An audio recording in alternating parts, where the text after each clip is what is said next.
remains whether we are live or not, but truly it doesn't matter. Because tonight we're excited to navigate the shadows of AI together.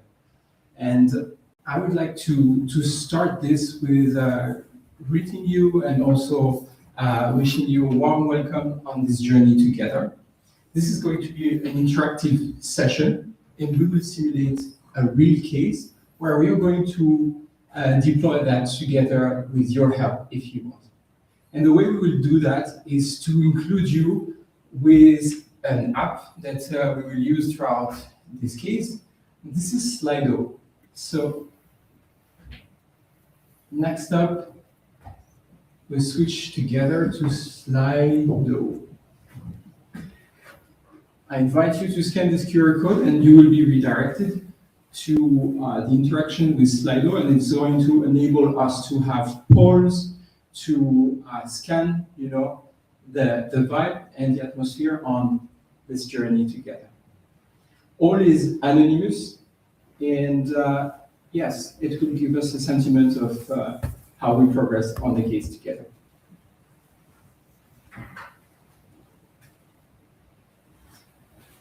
So I believe we are on board.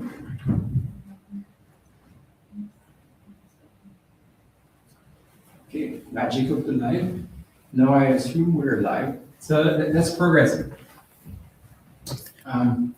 AI is progressing in organization, just like in reality, at an astonishing rate. It's an exponential curve that we are facing today with the deployment of artificial intelligence in organization. And this progress at an astonishing 61 times in the last 24 months. And this astonishing rate is leaving humans without true answer on how to govern, how to advance, how to control the risks that are related with AI. People are simply trying to cope with it, and they are not necessarily able to master it. And the way we see it in organization is the fact that individuals are using AI privately. They have their own ChatGPT account, Gemini account, and so on. And most of the time, that's what they carry in their pocket, and they bring it to work. And that AI is circulating from the private sphere to the public sphere. And this without any control from IT, legal, or the compliance team as well. And this remains unsanctioned and unapproved by the organization. And so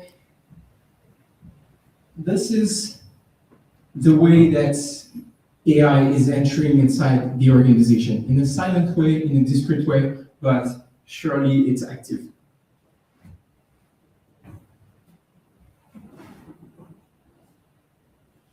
So it's fast, unofficial, and uncontrolled. I would like to engage you with the first poll at this stage and looking at your own use of artificial intelligence. Let's stand on this journey together to see in the last 7 days, have you used public AI tools in work-related tasks? And I give you 30 seconds to answer, and we will see the results of that poll.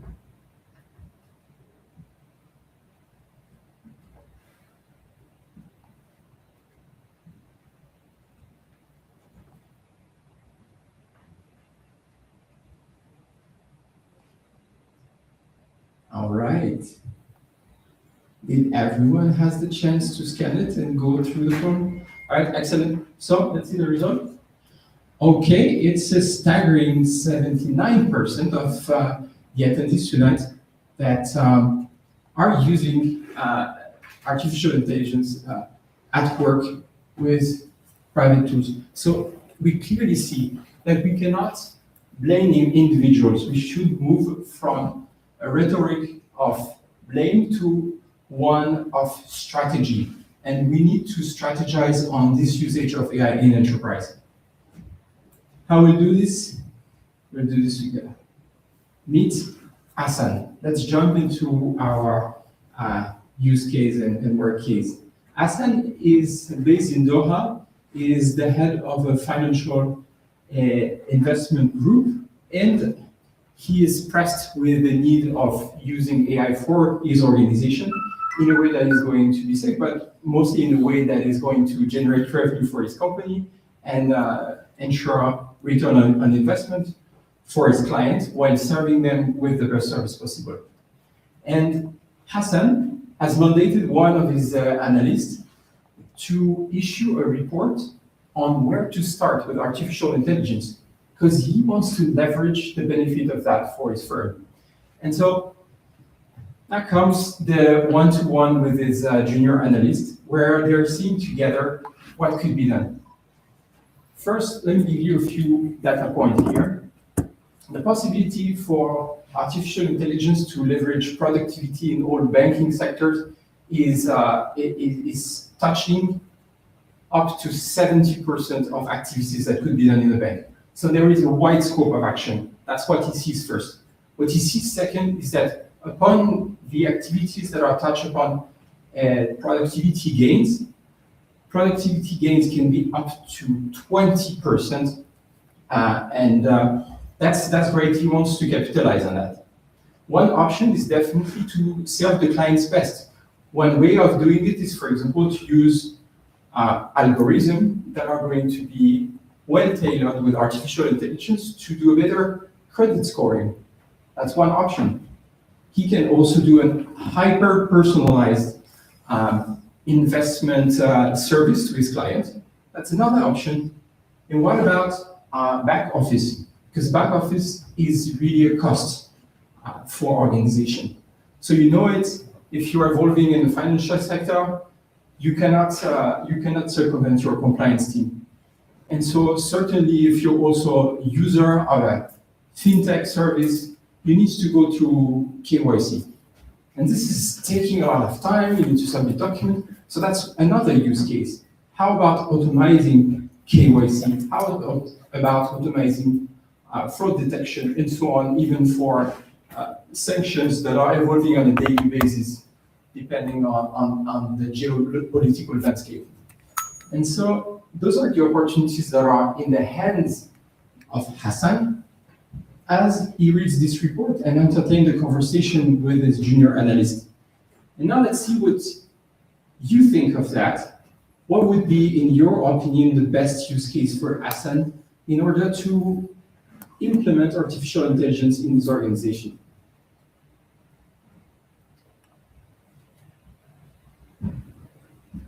All right, so if you were to advise Hassan on one use case to pick up, which one would you pick first and why? Think about the reasoning and we will share a few ideas together on that. I give you 30 seconds. You can continue the journey like that.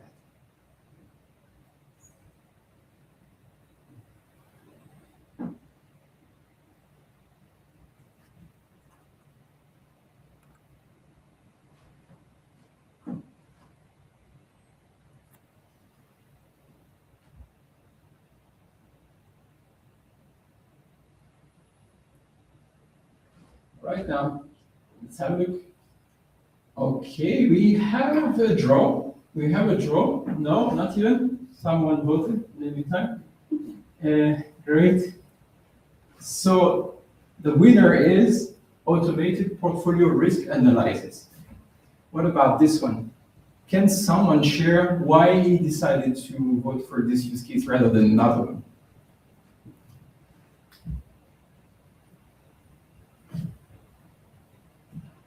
Umar, what did you decide to go for? Let me just check. Actually, I did go for fraud detection. Fraud detection. And the reason I did not go with the AI-powered client communication was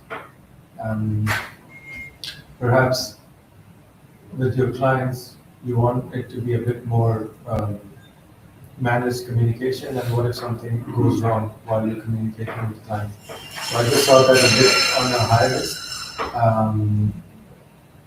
on a continuum, I thought that was slightly high risk, but now that I'm thinking of it, it actually might be the lowest risk. But I went for fraud detection.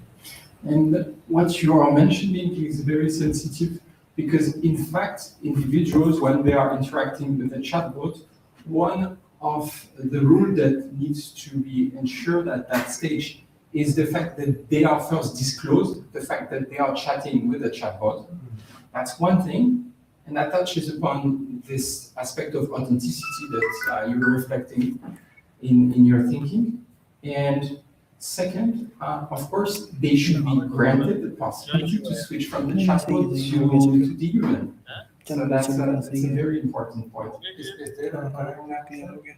There isn't one. The answer is commercial ambition driven by the global harmonized commercial strategy.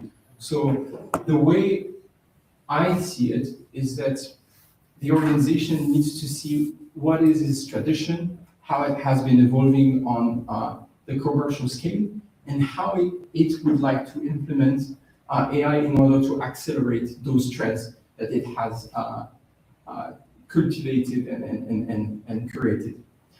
All right, so let's wrap it up for this one. Let's say now Hassan is deciding to go for the pilot project with the automated portfolio risk analysis. And this is a scenario that is probable. He's giving this pilot to the management of the company, and guess what? They are enthusiastic about it, but they need to ensure that all the stakeholders are involved properly. So it will start certainly with the procurement team that needs to benchmark the tools, see which one is better, delivering more results, and so on. As well, it will go for months into the IT teams that needs to understand how to implement it, how to deploy it, and certainly at some point it will reach the legal department. Or they will take weeks to review the red line of the document and finally give the go when all liabilities and so on has been ironed out. So this is why employees are still, in the meantime, using their own private tools because they still need to compile earning calls, market reports, and they need to ship in the now. They don't have this time to wait for all approvals. And they are facing this immense pressure. And that's what we see, not because they are reckless employees, but because of a specific reason. That's what the MIT has coined as the Gen AI divide. Organizations are slow in implementing AI, and at the same time, employees are under an immense pressure to deliver. And this is the gap that grows as AI becomes increasingly powerful and useful for organizations to deliver what they want to do. And this is the governance gap that we are facing and we need to address with shadow AI.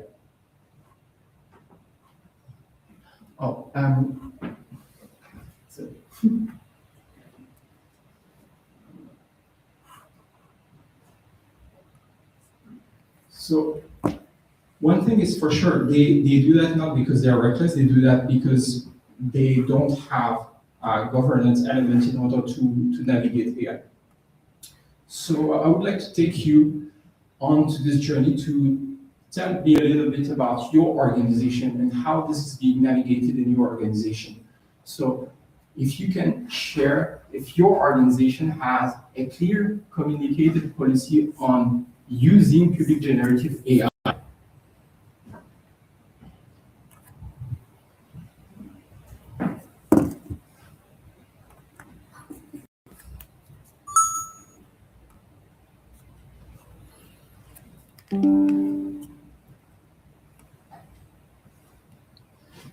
And so, okay, most of the organization do, and that's encouraging.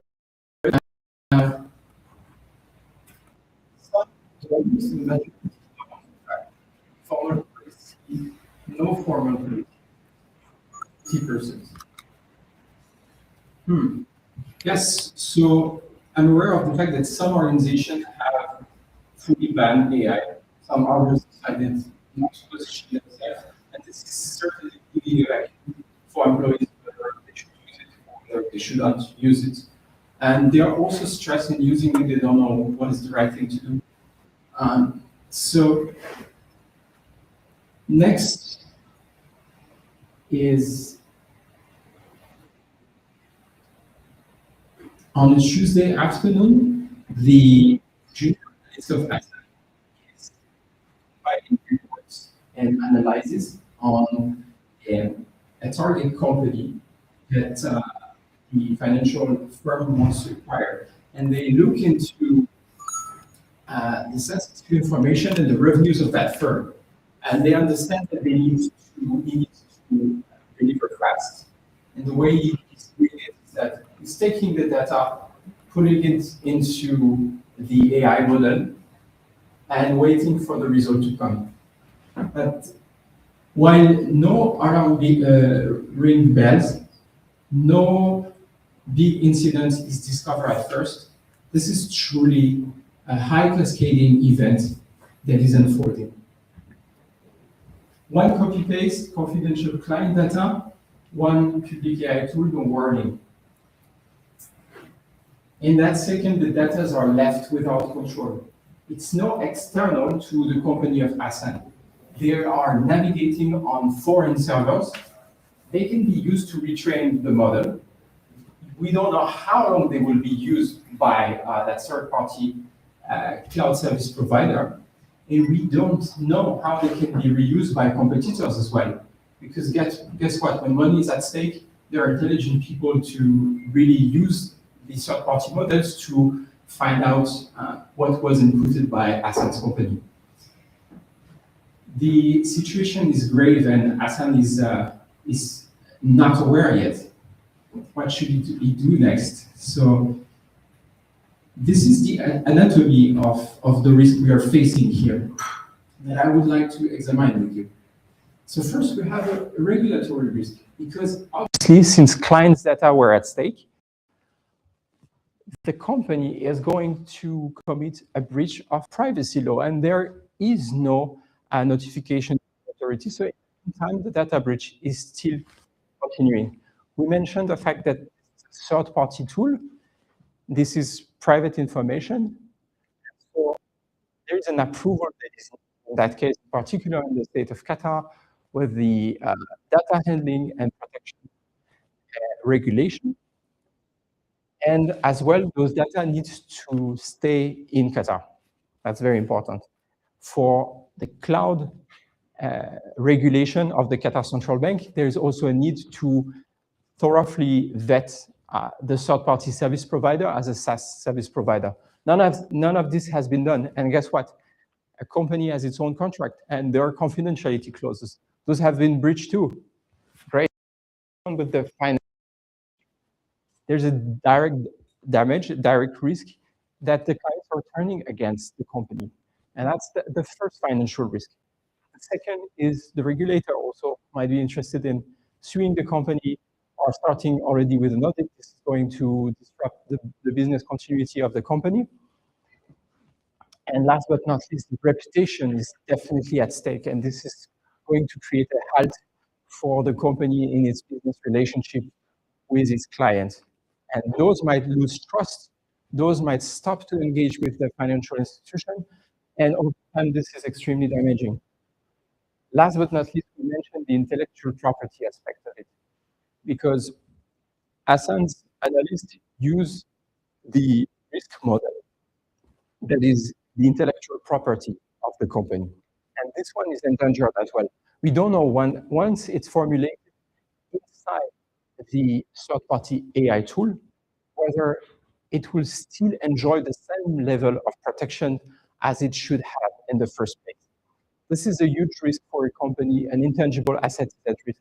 And if we wrap up this slide clearly together, we see a cascading effect of this shadow AI that is in the making without everyone knowing. This can considerably damage the enterprise over time in a durable manner. And so now I would like to ask you your opinion on this risk and how it formulated here with this case in particular. Which of these risks do you see as number one? Which are the risks I haven't framed in this slide? And which other one you would like to reflect with us? So you have the Slido, and you can share some keywords with us. For those that were not able to join early enough, you still have the QR code over there, so you can scan it and participate as well. Thank you.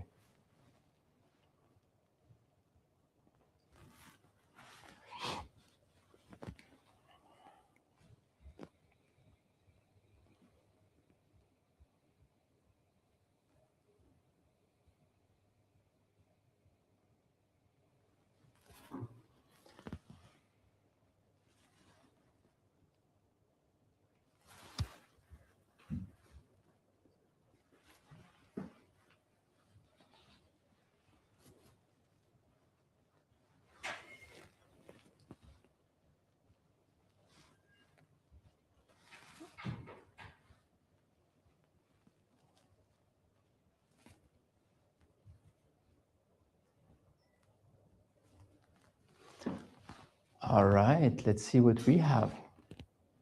Woo! Financial confidentiality, regulatory. Let's try to find one that we couldn't think of. How about inaccurate information?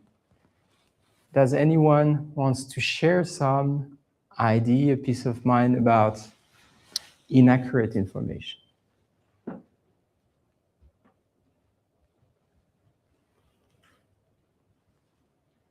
AI can hallucinate, and someone is just completely relying on AI.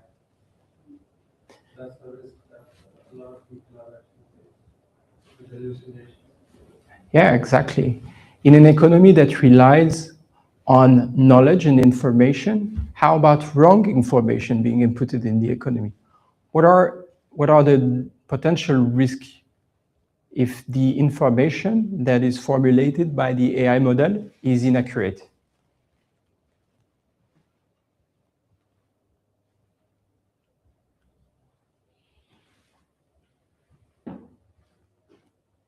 I mean, do you like to give it a go? What do you think?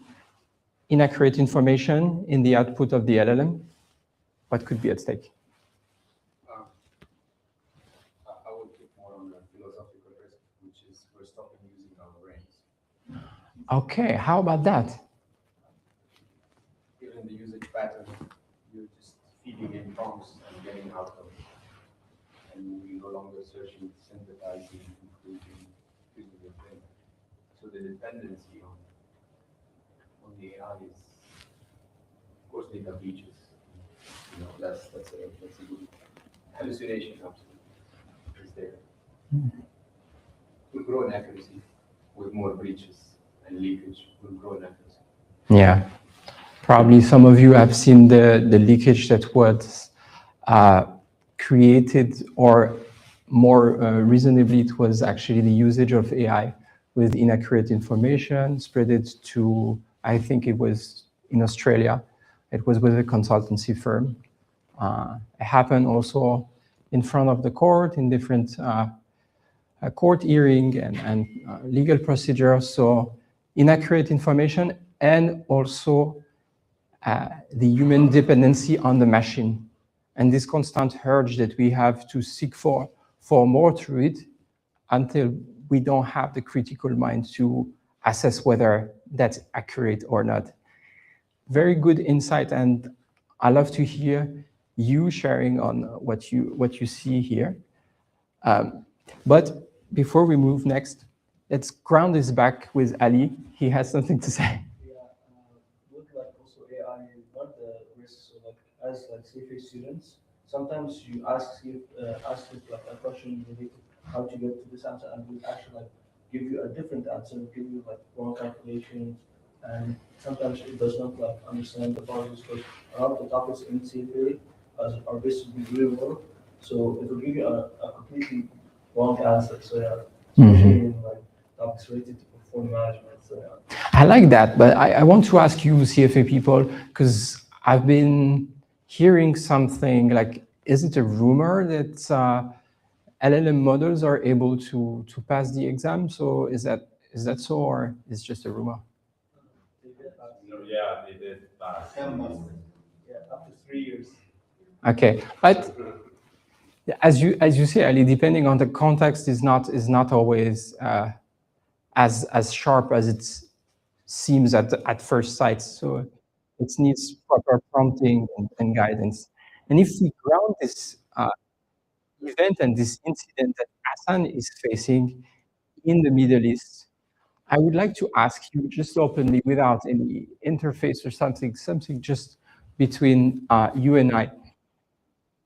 What is the average cost of a data breach, personal data breach in the Middle East? Do you have any clue on a number? How expensive it can get? You were showing something that the next slide, 8 something. Ah, you got sharp eyes. It's very close, but not entirely. So the average cost of a data breach in the Middle East is indeed 8.05 million US dollar. And that's a tremendous amount. It's double the cost of what it is in the rest of the world. So imagine for a company to disburse 8 million at once. And to operate with that risk is tremendous. Nowadays, shadow AI is practically everywhere. It's going to be interesting to see how they will navigate that from a risk perspective, from a financial risk perspective. So imagine a single event can cause that much of harm. That's incredible. When we get back to Hassan, we've left him with this breach unknown. Tomorrow, the internal audit team that you have in your company is certainly interested about all kinds of red flags, whether those are governance red flag or IT red flags. And in the case of Hassan, he is now shaky because he got the audit report, the last one, mentioning the event of personal clients' information flowing away from the company in something he cannot explain. He's entering the chief risk officer bureau with no good scenario to pitch, but only the fear of what he will argue. And now, what would you do if you were Hassan in that case? How are you going to handle the situation with the chief risk officer? I would like to take you on that scenario, and after you have detected the data leakage with AI, what must a regulated financial institution do in that case? I give you 1 minute to think about the options that we have here. He can contain the incident and implement controls. He can inform impacted individuals. He can notify authorities. He can do all of the above.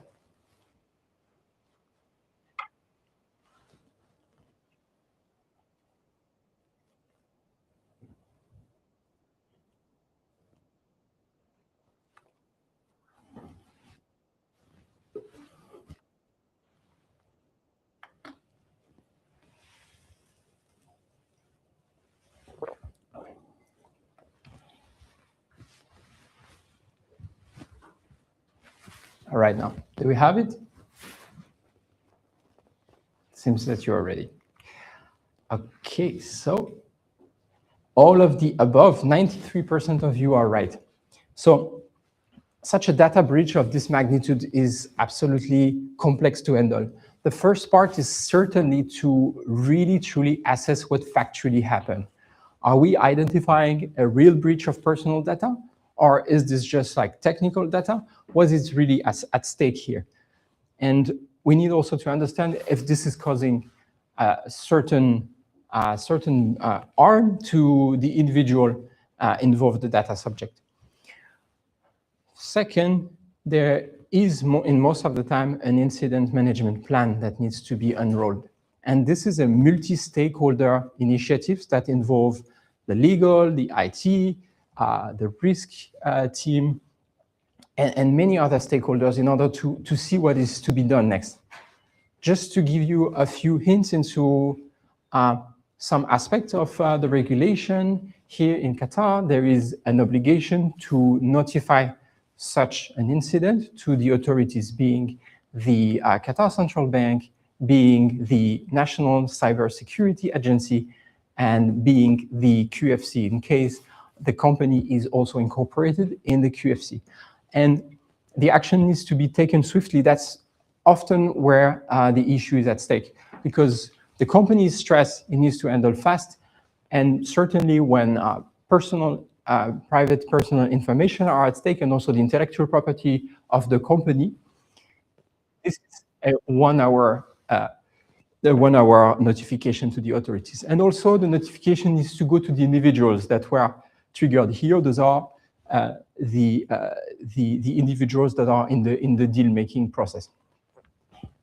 Last but not least, it's certainly important to understand that the process needs to be there in order to accelerate that. And in reality, it's highly commendable, and it's also foreseen to have an incident management plan in order to handle this situation, as well as well-trained employees that are able to respond fast. And let's say the channels of communications are lost because on top of the data breach, there was a cyber event. So we need to have a proper mechanism to continue the communication between the stakeholders up until they find a valid solution.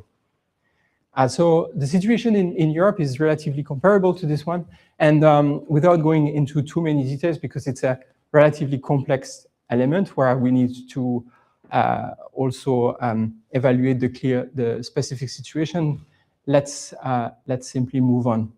So Hassan, he's now doing just that, but he moves on with certitude. He needs to handle this situation carefully for the future. And what is the right thing to do? Once you know that one employee was using AI in the shadow, what is going to happen in the future with other employees?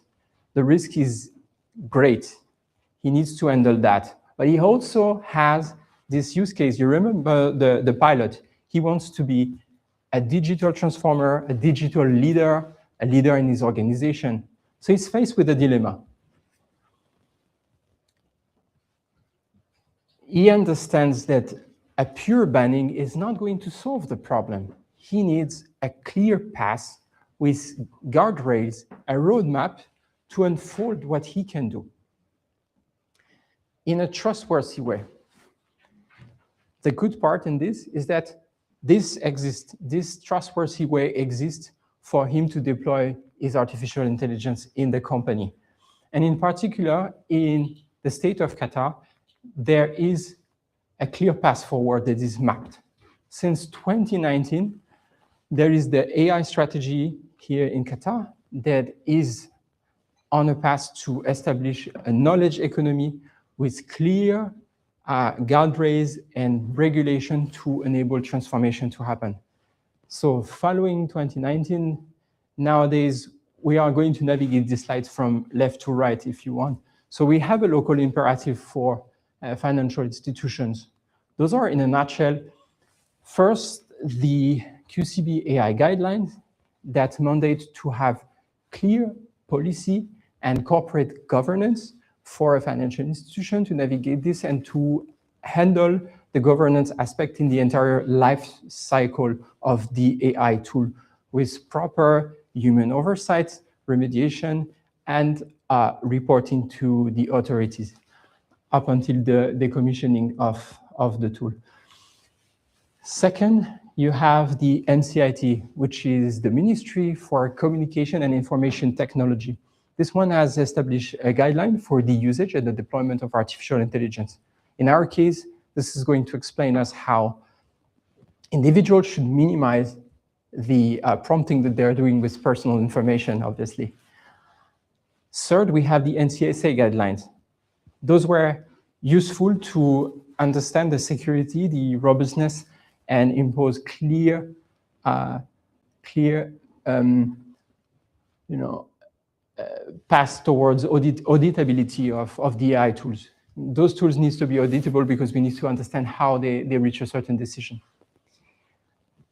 On the global scale, there is the NIST framework.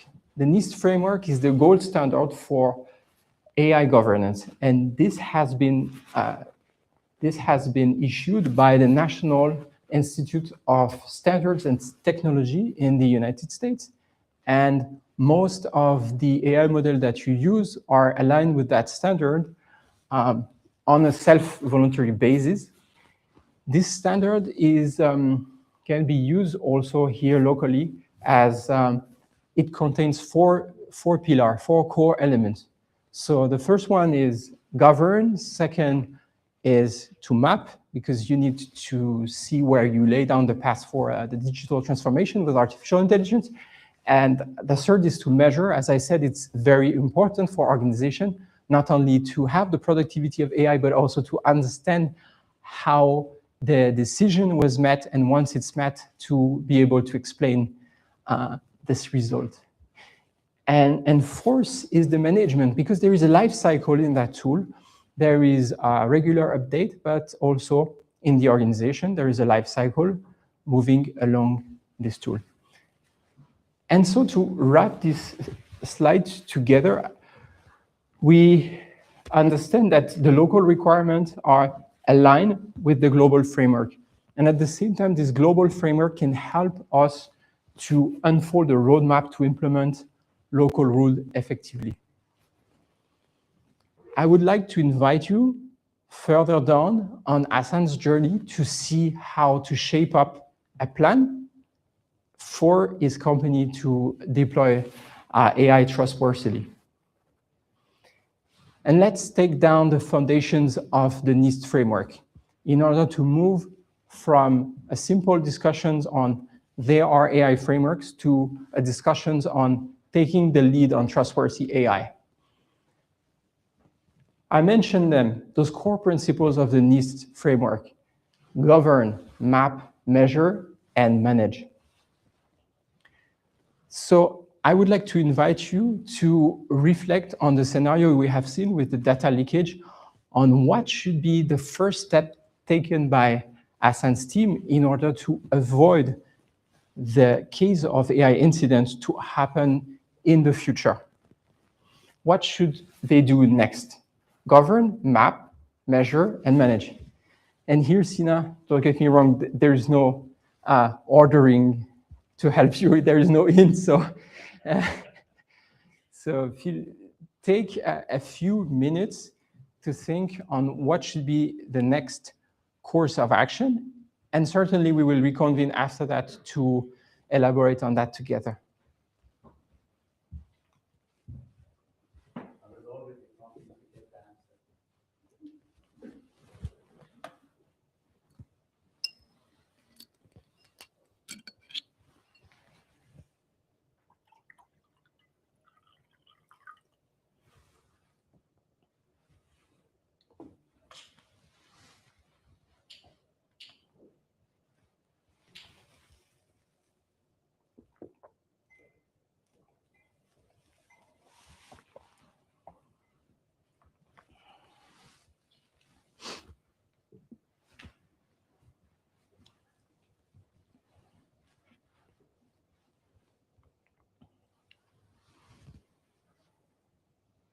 Feel free to use any tool. There is no restriction here.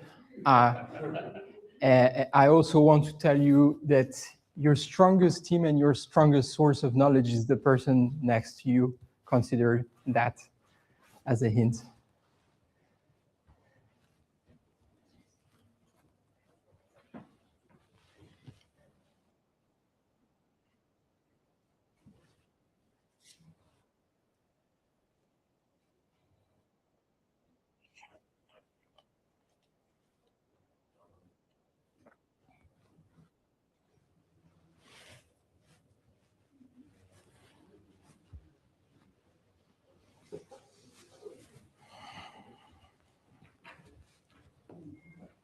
So what do you guys think?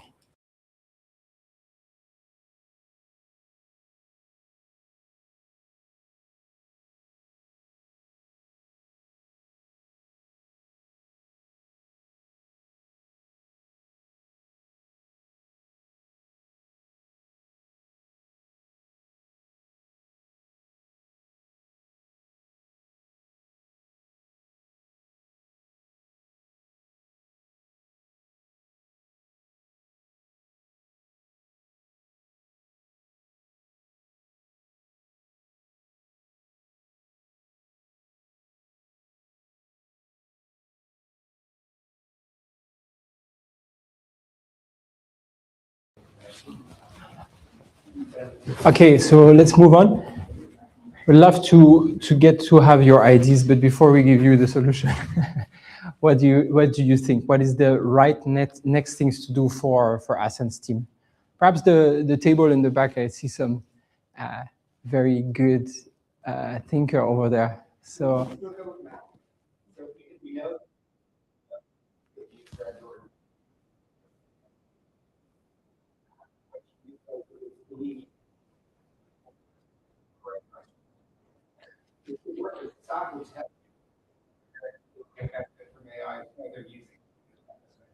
exactly.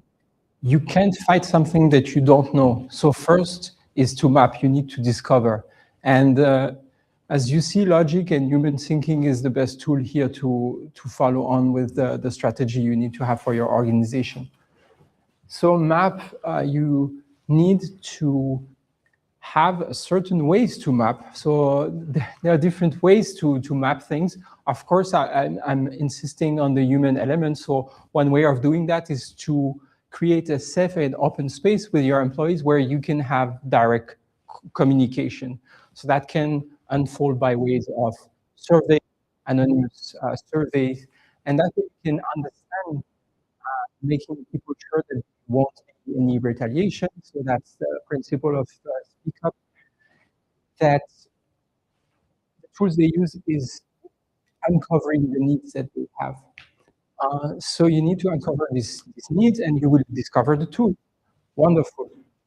You can also use IT in order to frame the data flows, in order to see what is being used in the organization, and perhaps the tools that are beyond those data flow in the API tracking. That's another option. And certainly you need to rely on the principle of accountability, because once you have a clear mapping, you will establish a register that you will maintain over the tools that are authorized, those that are being used in the shadow. What is to be done with that? Simply reporting it on a periodical basis and an annual basis to the authorities where this is mandated, and that's certainly the case here in Qatar. So this is for our mapping process, great. Then we'll still have some other core principles. How about what to do next when the company knows what's out there? The tools that are being used, the ones that are authorized versus the ones that are prohibited. What would you say? Shall we go govern? Shall we go measure? Shall we go manage? Measure? Okay, tell me.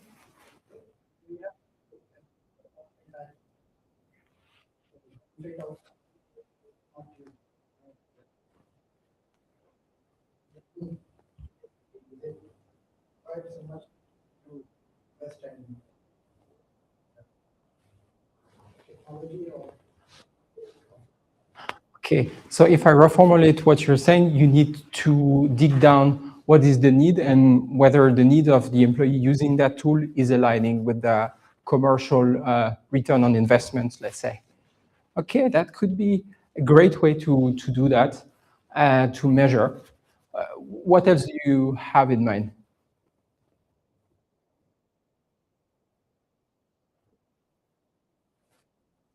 Okay, Mojde?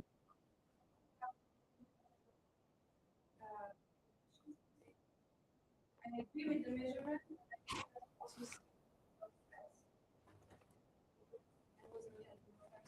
That's good. And what would it drive you towards? because you have to see, like, once you know there is a leakage, then you have to see how high the risk can be and how fast within the time frame. I mean, the legal time frame and every measure that you have to consider, how you have to act basically. So I would look at the regulatory aspect of the case, and then I would say I would follow that with measuring to see how high is my company in what is the scale of risk for my company having the whole data. Very helpful. Someone else? Yeah, I think you have to start with governance because that can establish the accountability, the rules and responsibilities at different structure. So who's going to conduct the risk management, the regulatory that you spoke about, and then you start the measurement and then the activity. You start from the top, you set the governance. Very thoughtful, and I'm glad to hear your thoughts on that. This framework is here to help to lay down a roadmap. The first was to understand what's out there. The second is to govern. You need to lay down rules in explaining the employees what is possible, how data should circulate in the company, and how this new technology should be implemented. There needs to be visibility for employees to understand what they are permitted to do versus what is forbidden. And so the key action is to draft a clear, simple policy, plain language policy about framing what is permitted versus what's not, but also to establish the level of accountability of employees. That's going to be key for them to understand what is at stake, but also to keep the board and the management accountable for the ultimate outcome of the usage of artificial intelligence. And one important aspect that is universal for artificial intelligence is human oversight. And so what we need to have is a clear protocol inside those policies on how to oversee the artificial intelligence in the different use cases. This is going to differ in reality, use case by use cases. So it's a long process, and we also need to ensure that the employees, once the policy is there, that they understand it so that it's implementable and it's implemented. So the employees are going to see the policies, they are going to commit upon it, and we're happy to engage them on this conversation. And so the next steps, obviously you mentioned the measure aspect that are absolutely important. I would like to keep it as short as possible tonight. So we'll move on to the last piece, which is to manage. And we can think of a solution that would strike a balance between governing safely, but also innovating. And a potentiality for that is to use the sandboxing model, which enables to have a safe space to experiment with IT tools in order to deploy in their own company's boundaries an AI tool that would be both, as you mentioned, aligned with the commercial ambition of the group, but also in line with the capabilities of the employees that are evolving in that division.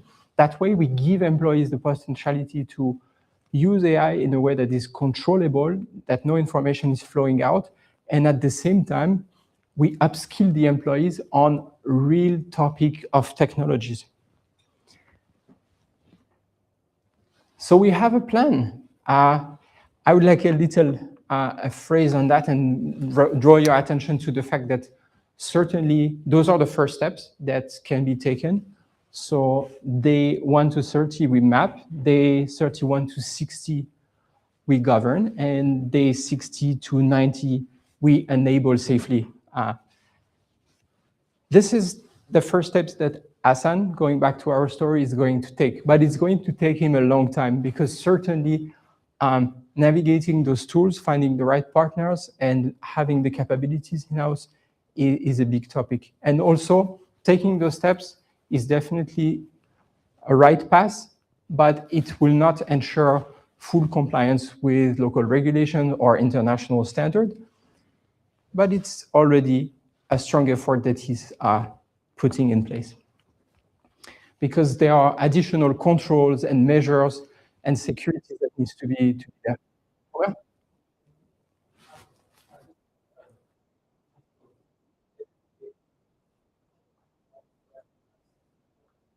yeah.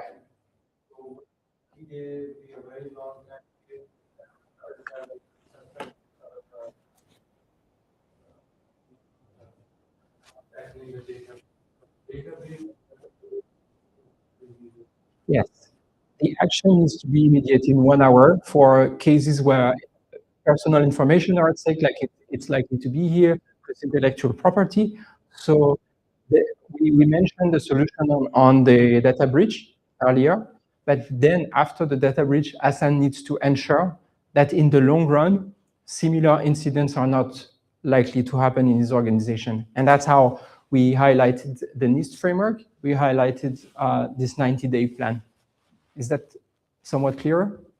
Okay, great. So we have seen with this journey how Hassan has navigated the shadow of AI. We moved from the sheer commercial ambition towards some more governance, but without that, we were in a catastrophe scenario where everything was lost and the entire company was shaky and at stake.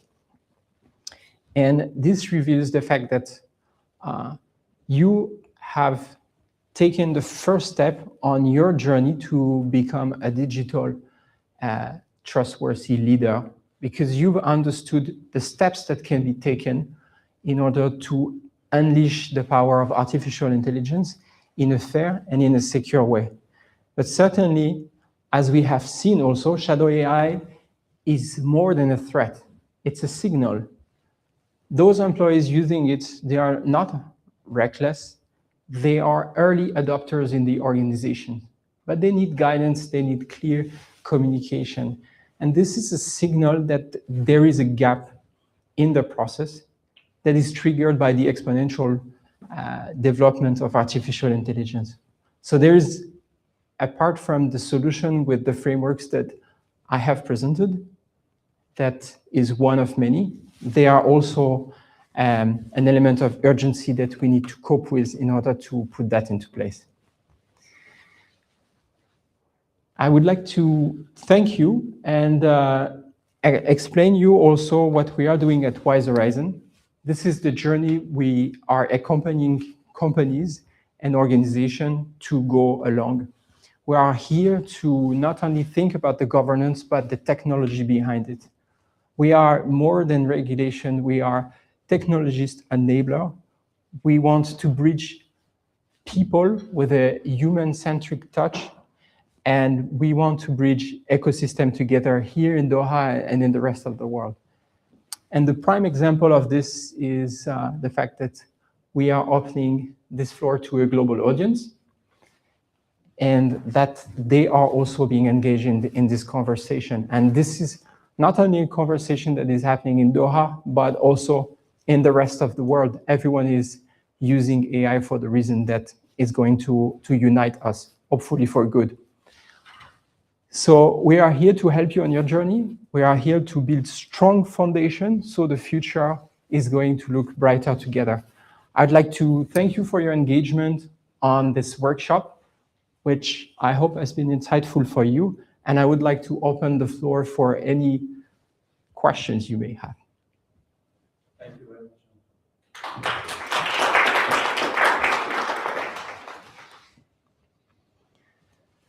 My quick question.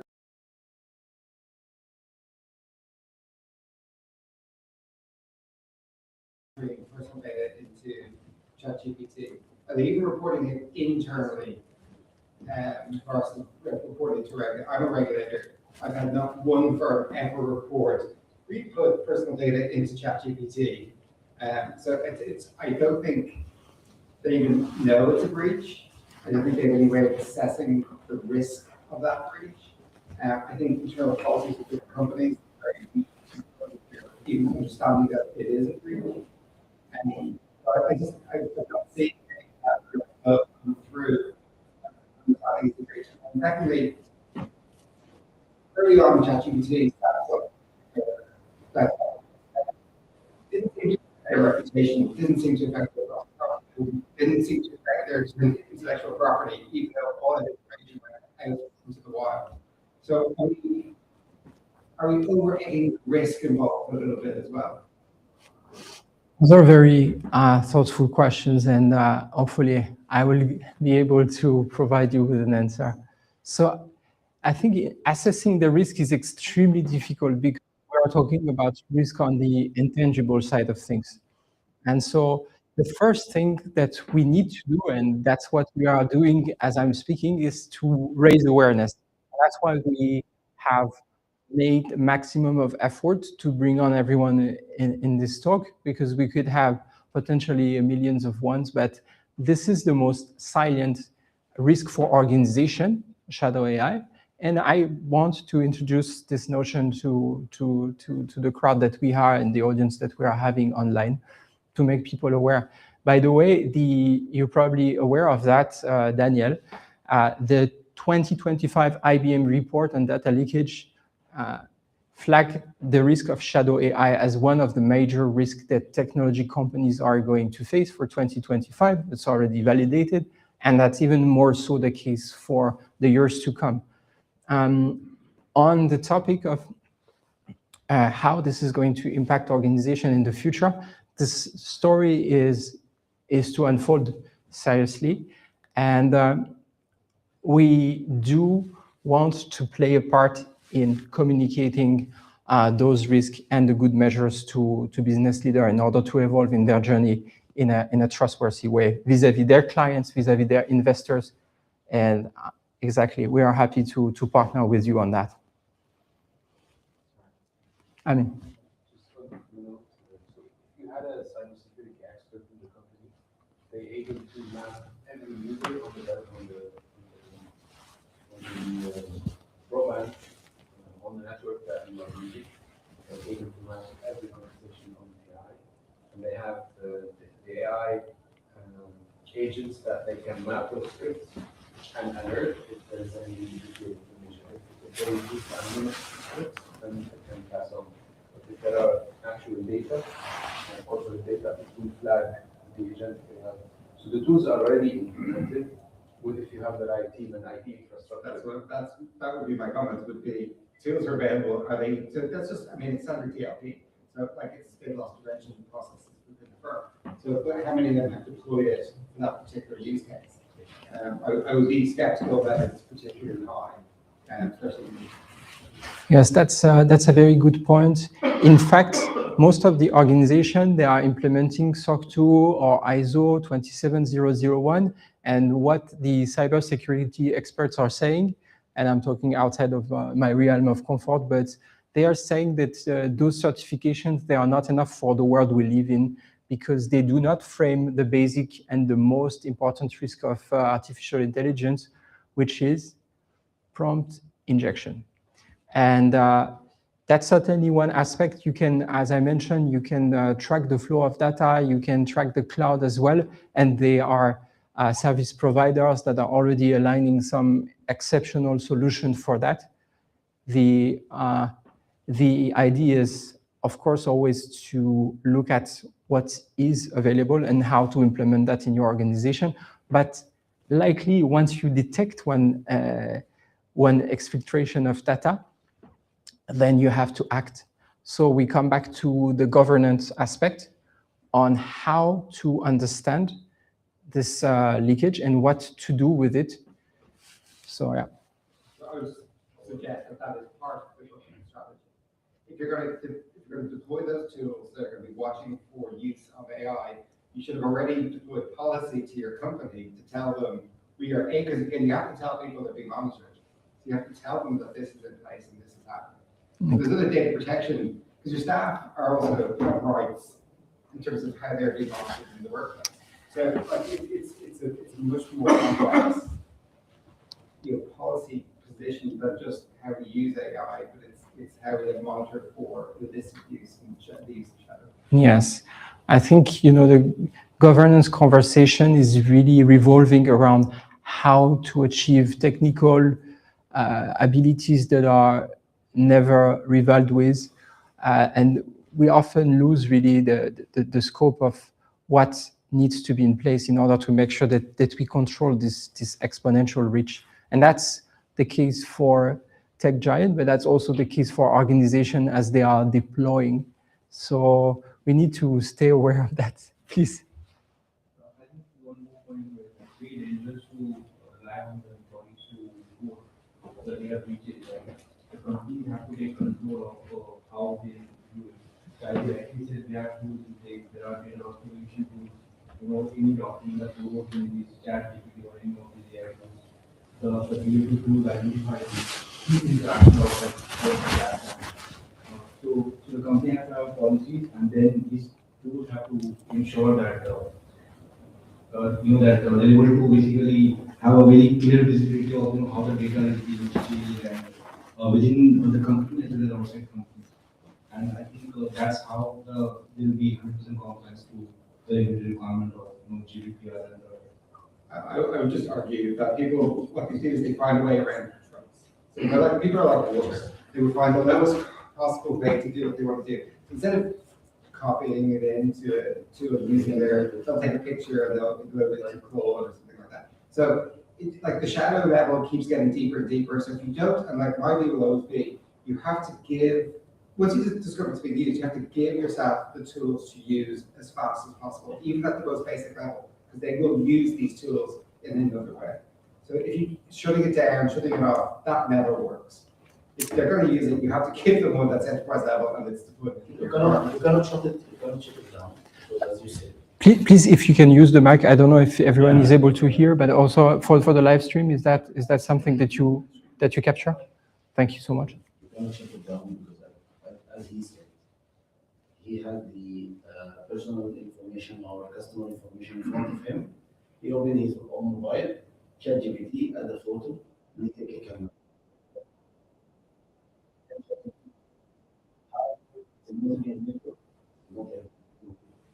How are you going to stop it? That's So, as he said, always the employees or they will find a way to go around the world.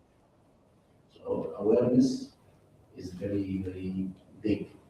And till now, till today, there is no data breach from ChatGPT or from Claude or from these companies that is hold someone accountable for this one. Because if one data breach happens, they will know, companies will know that what their employees have done in the past.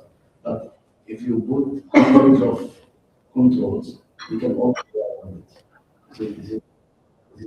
They will not go beyond that they can upload the entire database to ChatGPT. Yes, they will not be able to using the security tools. But they can take a photo of one Excel sheet in front of him. It has customer information. They take a photo, send it to ChatGPT. ChatGPT will have the data because now we can parse the images, data inside the images.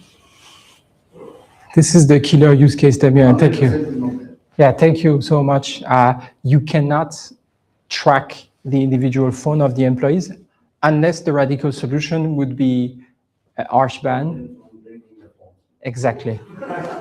And I guess no one will ever be sufficiently powerful to enforce that seriously. One of the solutions we are bringing. Okay. Before saying about solution, first of all, do you consider Microsoft Copilot sharing things with Microsoft Copilot a breach? Because it's everywhere in government here in Qatar. And it is not in Qatar, the Copilot is not processing in Qatar. And it has access to all emails, all documents, and all everything. So do we consider this as a breach or not? Copilot is everywhere in the government. If you have a company account, Copilot, you are within the policy of your company because not everyone has a Copilot account. Agreed. But I'm saying the government here, it's a common use. Copilot was That's on the database, so it's not involved that's the database, that's accidentally. Okay, so I think we gave up our privacy once we have the mobile phones. That's your opinion, Abdullah? Can someone share the microphone with Abdullah? I think he likes to enlighten us with something specific here. Thanks a lot. So the year was 2008, sorry, 2018, not that old. 2018, I attended a course in Prague about privacy, about phones and everything.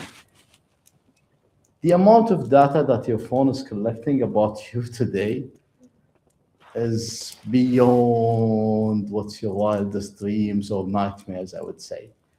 from your heart rate to what you like, your eyes diluted. The amount of pictures that your phone is taking out on your face using infrared today is affecting our skin. I'm not sure if you've noticed that, but I think, if I'm not mistaken, today, every 3 milliseconds, your iPhone will emit like a small image on, a small, RF, what do you call it? Infrared, pictures of you, just to make sure that you are using your phone. That's every 3 milliseconds. So gives you an idea, like those are the things that are already announced. You can, if you dig deeper, it's like a rabbit hole for everybody. And as you said, nobody's reporting incidents because everybody's doing it. So nobody's gonna report it. Everybody have used ChatGPT. Actually, if ChatGPT, any kind of AI is on your phone, you cannot control whatever it sends or receives or whatever. Even today, if you go to Meta, if you go all those processes of canceling or stopping Meta if you're using your data, Meta I think will take their chances in using your data and waiting for you to find out and then sue them for it. And then, so as I said, if you have a mobile phone, good luck protecting your identity. So that's all I'm gonna say. Very good point.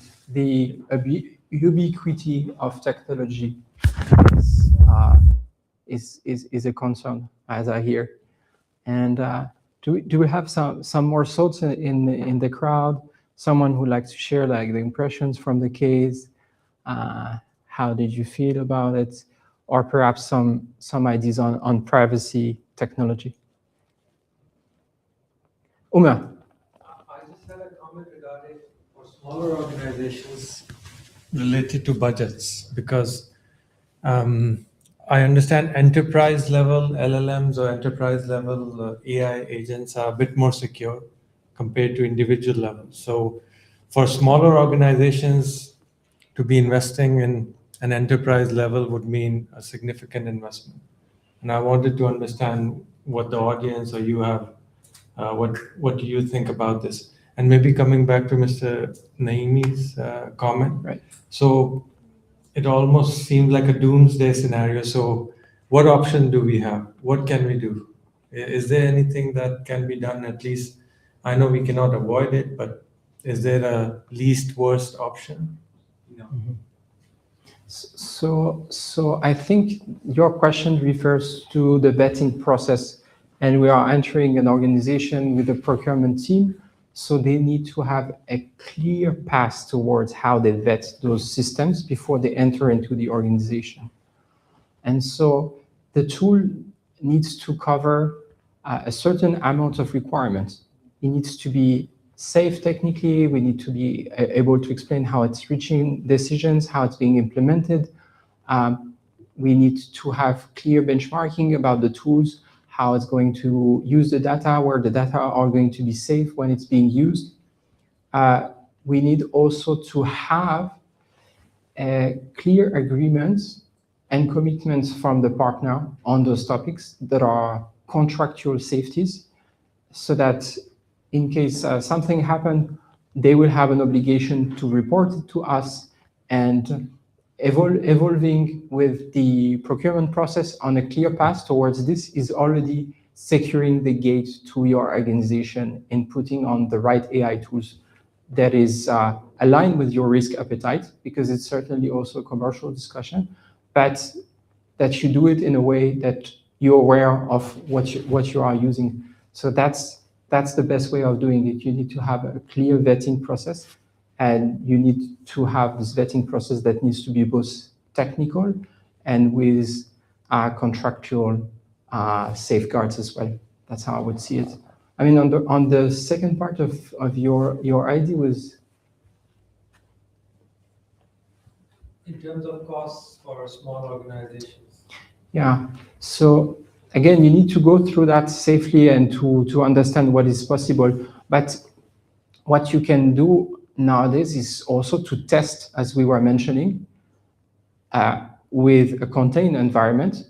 And as technology is evolving in terms of capabilities, so there will be the possibility for smaller players to try to run large language model and to fine tune also locally.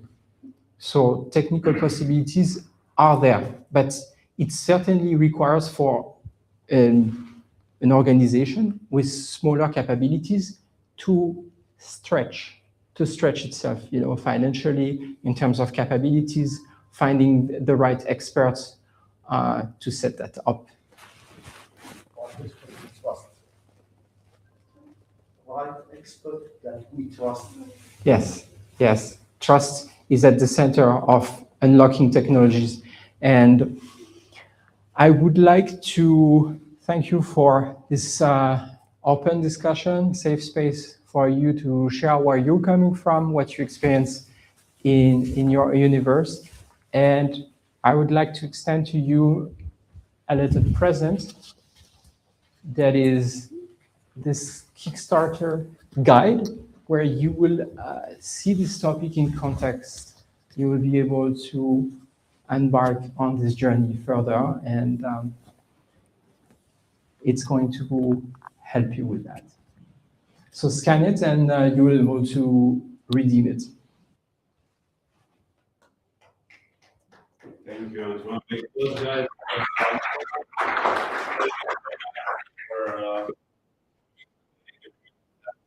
and on behalf of CHA Society, thank you so much for attending.